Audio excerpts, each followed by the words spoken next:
Got to take my eyebrow off.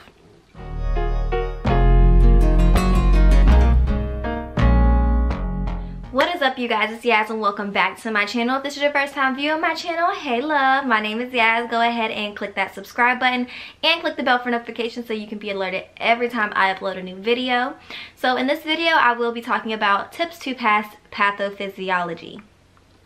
Isn't that a mouthful? So I will link the A&P video down below if you haven't checked it out already, and I'll get right into this video. So my first tip when it comes to patho would be to understand that you are taking patho.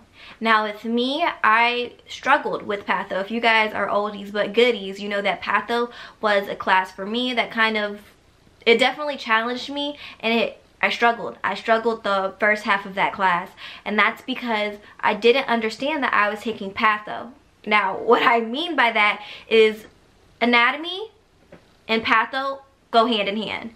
Anatomy is how the body should be working, and patho is when that body not working right, this is what we got going on. So for me, in our textbooks, patho, like the beginning of each chapter of in my patho book, was basically A&P review. And here I am, you know, reading it, underlining this. Okay, I feel like they would ask me this, and, you know, certain percentage rates of this and this, and, you know, so much other stuff. I was focusing on a lot of fluff, or at least it was fluff when it came to my school, because I wasn't being tested on so much A&P aside from patho. So yes, I was learning, you know, patho and making sure I knew those patho things too that were in the book, like certain diseases and stuff like that. However, that should have been my main focus. So with that class, my instructor, she is a really sweet lady. She actually provided us with what am I trying to say? She actually provided us with like disease process templates. So what I suggest to you guys is get when you're taking patho, those disease processes that they introduce in the beginning of the chapters, they're usually vocab terms or anything like that, or at the end of the book usually it's like A&P in the first beginning of the chapters, and then at the end they start going into those disease processes. So within those disease processes, make your note cards, write the disease name, write down the signs and symptoms, write down the patho of it. So what is the pathophysiology of this disease process? So explain what it is. Then underneath that, write your signs and symptoms, and then underneath that, write your treatments and stuff like that. And that's basically how I broke down each disease process and learned it, because it's a lot of information, like I said. And when I focused on, you know, actually writing down what it was in each class, it's easier to study and it's easier to retain, okay? So, you know, with me, you know, I can go into details. I use different color pens, different color this, and it would stick in my brain. So I highly suggest doing that. So once you understand that, you know, okay, A&P is kind of patho and patho is kind of A&P, then you'll understand, like, what am I doing? You know, so I don't know how I jumped over this. Like a major key is know your A&P. That will take off so much stress. So definitely, I mentioned it before, but go back and watch that A&P video for tips on how to kind of, you know that information. Because when you go, you don't want to skate by an A&P. Like, if that happens, then kudos to you, you know, we made it, but you know you got to kick it into overdrive. You don't really want to be in that position. So when it comes to patho, know your A&P. So when you get to patho, it's just a refresher. The beginning part of the chapters will kind of be like, okay, yeah, I know this stuff. Oh, I didn't really know this. Let me highlight that, because, you know, I should probably remember that and stuff like that. But it won't be, oh, I don't know this, I don't know this, I don't know this, you know, going crazy with the highlighters in your book. But mind you, you're not even in anatomy anymore. So you need to focus on those disease processes, okay? Okay. With that in mind, go into patho with those tips that I kind of suggested in A&P. Read your chapters beforehand. Read those learning objectives, because that's one thing that has been like consistent through my nursing journey, is those learning objectives. Those are so important. So know those learning objectives and know those wrap-up questions at the end of the chapters.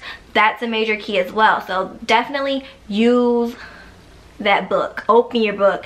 Step one, open your book, because Lord knows That's like the biggest part. Like, no one likes reading textbooks. No one. I hate reading textbooks, but I'd rather, you know, read it once and know the information versus scrambling around with my edges cut off, because Lord knows that these bad boys be getting snatched. So also another tip with PATHO is Registry Book. I also mentioned this in my anatomy video, but definitely check your book to see if they have a website that you can register your book, because usually it's free. You just register the book and you have tons of resources like test questions and video clips and all that jazz, and that comes in handy. Like, that was a major key for this class.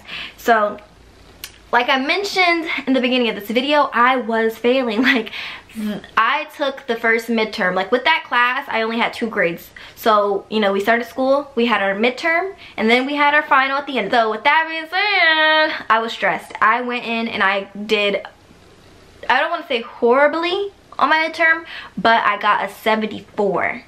And a 74 at my school is failing. So, you know, I had to go speak to my dean and all this different other stuff, and she was like, what's going on, you know, stuff like that.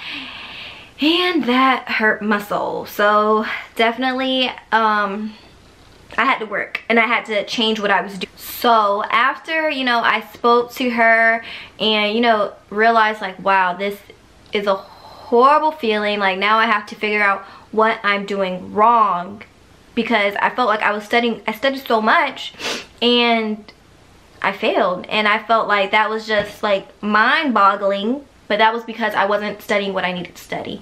So I had to kick it in a gear. I focused on those disease processes. Like, I completely disregarded that A&P because I was like, you know what, Yaz, you overall know A&P. You know, like, if you come across something you don't know, make a note of it, but do not focus on that A&P, because you are in what? PATHO.